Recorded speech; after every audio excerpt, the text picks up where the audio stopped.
wrap up this year's DisneyCember with Soul. This was another one of those movies that was supposed to be released on the big screen, but then the pandemic happened, so now it's released on Disney Plus on Christmas Day. And I think the most appropriate way to start off this review is by saying, Pixar, it's good to have you back. I'm sure you had a movie about Jessie retiring or the monsters starting an accounting firm, but man, does this feel like a return to form. It has the emotion, it has the creative ideas, it has great acting, it has phenomenal animation, and all of them feed into each other. It's not like, oh, everything was okay, but the animation was really good, or oh, the acting was good, but the story was a little off. No, everything feels right. It has the vibe that not only did it take a long time to put this together, but everyone legitimately wanted to work on it. A combination of passion, talent, and fresh ideas. We start off with a music teacher named Joe, played by Jamie Foxx. He's not exactly thrilled with this job, but it pays the bills. However, a giant opportunity has opened up to him. One of his former students tells him that he can be a pianist for one of the best jazz musicians out there. His family, however, doesn't like the idea of him taking a chance on such a risky profession. I mean, being an entertainer is not always the most stable job. All of this kinda doesn't matter though, because Joe suddenly dies. His soul is supposed to go to the great beyond, but he escapes and lands in the great before. That is to say, where souls are developed before they're put into human beings. The people in charge mistake Joe for a mentor, so he's assigned to number 22, played by Tina Fey. 22 is their most difficult soul because she doesn't want to be alive, so she does everything she can to sabotage her chances of going to Earth. Joe makes a deal with her that if she can get him to Earth, he'll rig it so that she never has to go. Along the way, of course, they come across all sorts of weird places and colorful characters and crazy shenanigans and maybe discover the meaning of life. No spoilers yet.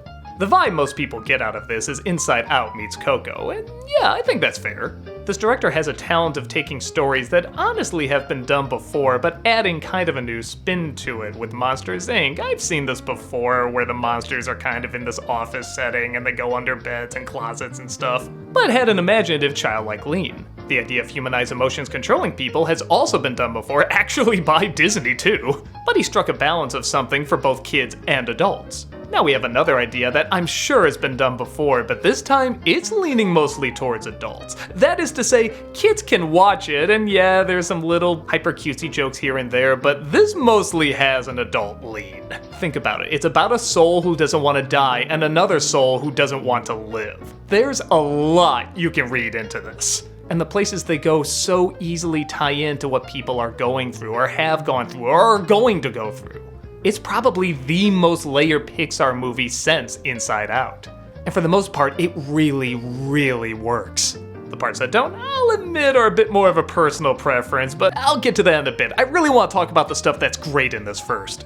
First of all, look at it. This might be Pixar's best looking movie. I mean, it almost looks like you're just looking at the real world. There just happens to be Pixar characters in it. But even the Pixar characters have these incredible textures and lighting, and it just leaps off the screen. I didn't even see it on the big screen. I saw it on my little TV, and it still looked amazing. I also like the distinct contrast between the real world and the afterworld. The afterworld is a lot more simple, but it doesn't mean it's lazy. Look at these designs. I love the way they combine 2D and 3D together. I mean, they're just amazing. So much thought clearly went into how are they going to make these two universes look different and stand out, and they really succeed. The acting is also top-notch. Jamie Foxx finds that perfect balance between being sincere but also frustrated. He's trying to be patient, he's trying to hold everything together, but he's still not satisfied. And it's finally starting to get to him, especially when it looks like he had his chance to finally be satisfied. His transition from being so goal-based to finding out what really matters happens so naturally, and what I really like is it doesn't take a lot of words. Yes, there is a scene where he has a big speech talking to his mother, and that's great, he does it wonderfully. But he also knows how to make the shorter lines work and just let the animation take over. There's several amazing scenes where he has to play the piano and it's like he's transported somewhere else, and I feel like that wouldn't have worked as effectively if his performance wasn't so solid, and I felt like I really had an idea what this guy was about. Tina Fey also does an amazing job. I didn't even know she was in this movie. I was just watching this character and sometimes thinking, I wonder who's voicing that, but after a while, I didn't care. I was just so getting into her story. What I really like about her performance is that she captures what it's like to kind of be this bratty, frustrated, kid-like character, but she doesn't do a kid voice. It's still clearly a grown woman's voice, but the way she talks and the inflections and the attitude all have the feel of a little kid. I feel like both these characters so easily could have been done wrong and could have been too frustrating, but they really perfect that balance. You understand and relate to what they want, even if what they want seems incredibly different from the other.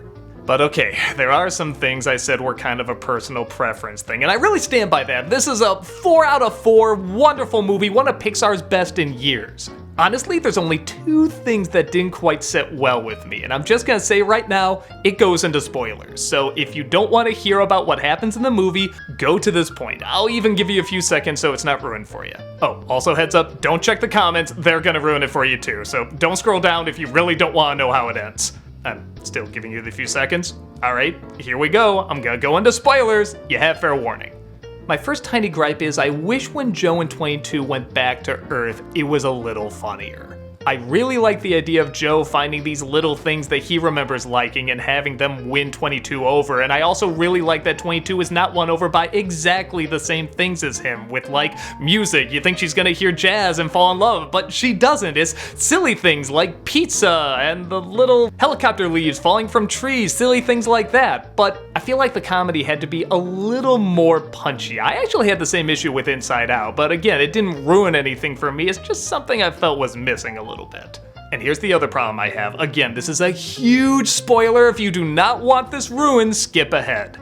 I think Joe should have died at the end.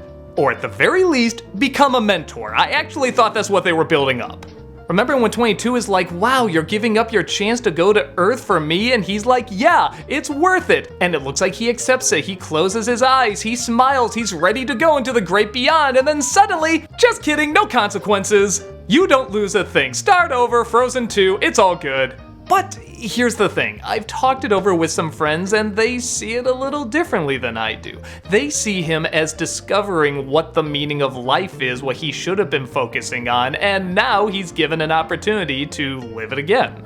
I personally saw it as he did live a good life, he just didn't know it. And then when he thought back about how good he had it, the little things like being a kid, being introduced to music, even introducing his students to some of music. Remember that one kid who grew up and said, hey, I have a gig for you? Or that one girl that actually got into playing the horn even though she said she didn't want to and suddenly did? That all ties into it. He realizes he had it good and did have a lot of happy moments, he just forgot about them, focusing too much on what he thought his purpose was. But that's another reason why this film is so great. Other people can look at it and say, no, he was wasting his life and now he's given a chance to do it again, which, I don't know, there's no other people that tried to get off that conveyor belt going to the great beyond. I mean, he was the only one? Nobody else was freaked out? This just seems a little odd. I don't know, to me the story was about accepting your end even if it is abrupt and not fair. You still had the gift of life that gave you some amazing things, even if the amazing things were small things. I'm actually really curious what you all think because I get the feeling I'm alone on this. I guess it's kind of the pros and cons of making a movie that has so many layers you can interpret it in so many ways, but do you think it should have ended with him going to the great beyond and yeah, that's life, it's unfair, but that's how it is? Or do you think he deserved that second chance? I really want to know what you think about that. But let me also make it very clear, that doesn't ruin the movie at all. Because the film does have so much dimension to it and can be talked about so much and you can get so much out of it, I don't think it even comes close to damaging it. This is still one of my top 5 favorite Pixar movies, maybe top 3. When people say Disney is the top of the game, the biggest animation studio breaking barriers, these are the kind of films I think of. These are the ones I would rate up there with Studio Ghibli. So, if you haven't put it together yet, check it out. It's an amazing, wonderful, fantastic, I'm just rambling now, go see it, it's so good. And guys, that's it for this year's DisneyCember. I think everyone can agree we really needed some escapism and, well, Disney's always been pretty good about that. But through that escapism, we can also find quite a bit of realism and a lot of truths. People talk about fantasies and fairy tales and how they're not true, but they also represent what we want to be true, what we hope for.